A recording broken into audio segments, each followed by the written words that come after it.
अस्सलामु अलैकुम वरहमतुल्लाहि वबरकातुहू।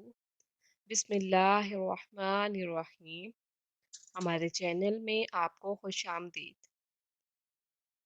आज का जो वजीफ़ा है वो ये है कि बुध को कौन सा ऐसा अमल किया जाए कि जिससे आपकी हाजात पूरी हो जाए।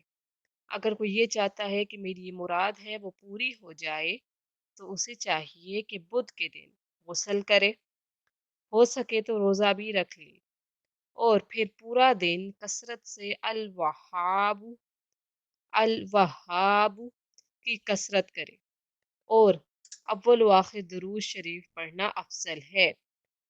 जब ये पढ़े तो फिर अल्लाह ताला से दिल ही दिल में फरियाद करे कि मेरी ये हाजत है वो पूरी हो जाए, तो अल्लाह ताला उसकी जो मुराद होगी वो पूरी फरमा देंगे। अल्लाह पाक हम सबको इन वज़ाइफ के ज़रिए हमारी हाजात, मुश्किलात और बीमारियां ख़त्म करने की तौफीक दे। आमीन। जाते जाते हमारे चैनल को सब्सक्राइब कर लें। जज़ाकल्लाह।